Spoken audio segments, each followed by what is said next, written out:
皆さん、おはようございます。こんにちは。こんばんは。これから皆の日本語一第5課勉強しましょう。では、始めましょう。Oke, baik. Bagaimana kabar kalian sekarang? Apakah baik-baik saja? Semoga saja ya.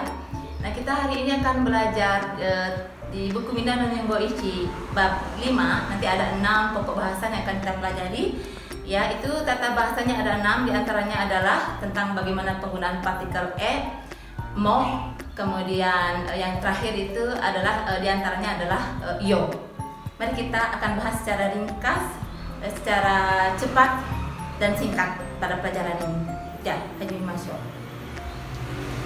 Nah, untuk info yang pertama kita akan belajar bagaimana sih penggunaan partikel e ketika ada kata benda di depannya, kemudian diikuti oleh partikel e dan ikimas, kimas, kairimas. Nah, itu yang akan kita pelajari.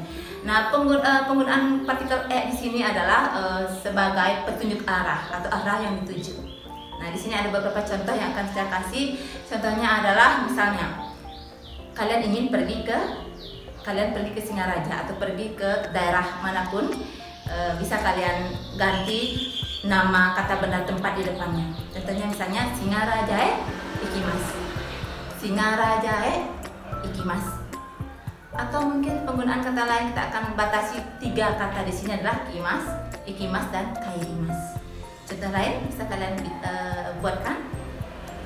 Oke, barie kimas, barie kimas, datang ke Bali. Atau mungkin kalian mau pulang ke rumah, bagaimana menyebutkannya? Betul sekali, uchie kairimas, uchie kairimas, pulang ke rumah. Nah, di sini ditekankan kembali bagaimana penggunaan partikel e sebagai petunjuk arah atau arah yang dituju, bergerak menuju ke arah. Nah, mudah-mudahan kalian paham sampai di sini dulu. Saya akan lanjutkan ke bumpo yang kedua, yaitu ada kata tanya langsung yang diikuti oleh kalimat atau bentuk partikel mo, kemudian diikuti oleh bentuk kata negatif. Nah, sini bukan berarti kata tanya lagi, melainkan menjadi bentuk kalimat mutlak negatif. Karena penggunaan kata mo yang diikuti oleh bentuk negatif itu berarti bentuk kalimat negatif mutlak. Nah, untuk lebih jelasnya saya akan kasih beberapa contoh. Misalnya saya tidak pergi kemana-mana, atau saya tidak makan apa-apa, atau saya tidak minum apa-apa. Nah, contoh yang pertama dalam bahasa Jepangnya, dokoe mo ikimasen, dokoe mo ikimasen, saya tidak pergi kemana-mana. Ya, kemudian contoh yang kedua, nani mo nomimasen, nani mo nomimasen, atau nani mo tabemasen, saya tidak minum apa-apa, saya tidak makan apa-apa. Nah, ingat, kata tanya langsung ditambahkan mo, ditambahkan kata kerja bentuk negatif. Bentuk negatifnya tadi ada nomimasen, tabemasen, ikimasen. Itu bentuk negatifnya. Nah, selanjutnya misalnya kalau lebih lagi diperdalam, kalian bisa buat contoh sendiri. Nah, di sini ada penggunaan kata dare. Saya akan coba buatkan satu contoh dengan menggunakan kata dare. Masih ingat ya? Kata dare artinya siapa. Nah, mungkin kalian akan berpikir tidak ada siapa-siapa. Dare mo imasen, dare mo imasen, tidak ada siapa-siapa. Atau tidak ada apa-apa, tinggal mengganti imasen diganti dengan arimasen. Nani mo arimasen, tidak ada apa-apa. Nani mo arimasen. Itu dia. Nah, mudah-mudahan sampai di sini dulu kalian bisa paham. Untuk lebih lanjutnya silakan dibaca lagi bukunya ya. Jadi kita lihat tata bahasa atau bumpo yang ketiga, itu adalah kata benda kendaraan ditambah partikel d. Kata kerja yang kita gunakan masih 3 yang tadi disebutkan, masih ingat? Ikimas, kimas, kairimas. Nah, tinggal mengganti kata benda kendaraan. Misalnya kalian pergi ke kampus atau pergi ke sekolah, biasanya sering memakai Memakai apa? Oke, memakai sepeda motor. Berarti bahasa Jepangnya sepeda motor bike. Atau pakai ke rumah, pakai mobil ke rumah.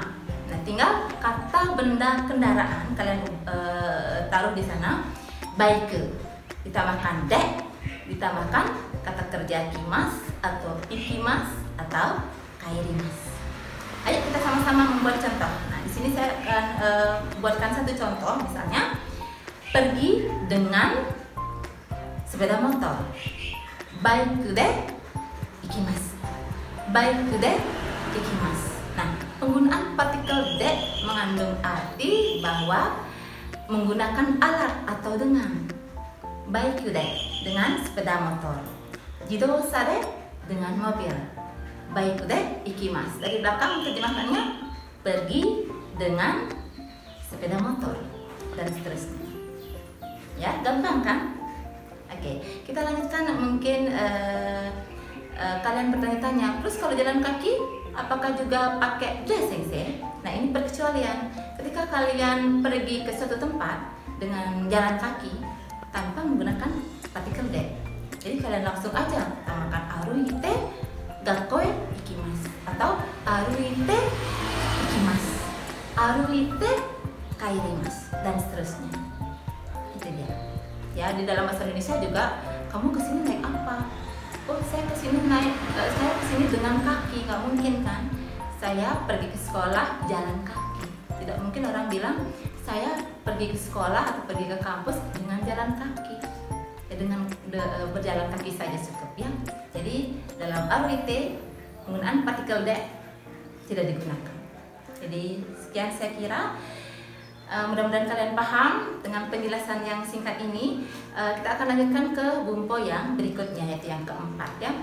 Jadi untuk bumpo selanjutnya, kata bahasa selanjutnya itu kita ada kata benda orang atau binatang, kemudian ditambahkan partikel to.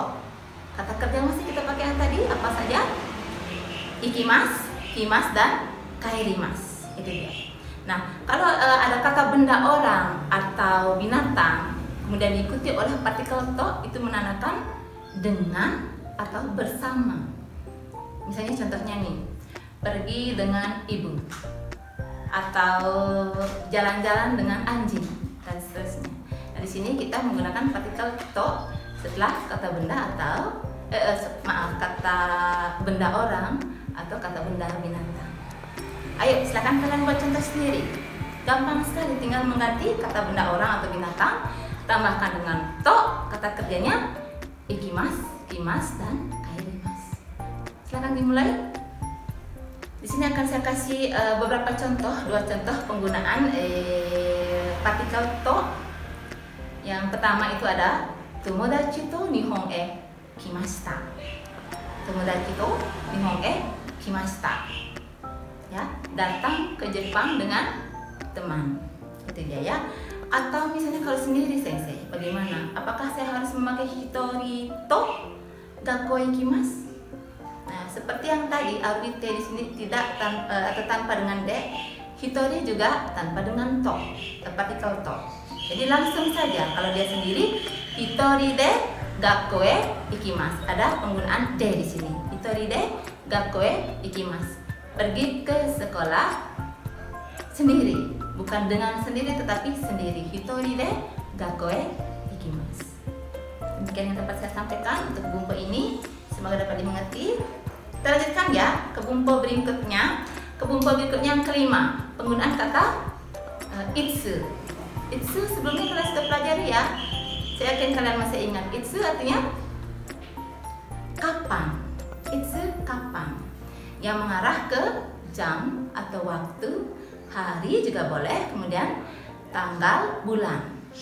Jadi penggunaan kata itsu. Sebelumnya kalian belajar nanji desu ka, nangatsu desu ka, nanichi desu ka, dan seterusnya. Nah, di sini bisa mewakili semuanya pakai kata itsu. Itsu desu ka, kapan? Ya, misalnya ada orang bertanya, itsu Jakarta ikimashita ka? Atau itsu Jakarta ikimashita ka? Kapan datang ke Jakarta? Jawabannya pasti mengarah ke tanggal, bulan, jam dan seterusnya ya. Jadi bisa dijawab Hachigatsu Mikka desu. Hachigatsu Mikka desu. Jadi datang tanggal 3 Agustus dan seterusnya. Nah, sekarang penggunaan itsu sudah paham ya. Baik, saya rasa kalian sudah paham sekali. Kita boleh lanjut ya. Nah, kita lanjutkan ke yang terakhir. Kalimat yo. Yang sering nonton anime pasti tahu ini. Kalimat yo. Contohnya misalnya, astakuru desho. Ini fungsi kalimat yo di sini adalah sebagai penegas, mempertegas apa yang diucapkan pembicara kepada lawan bicara. Si pembicara yakin sekali tentang apa yang diucapkan, makanya di akhir kalimat dia membubuhkan kata yo.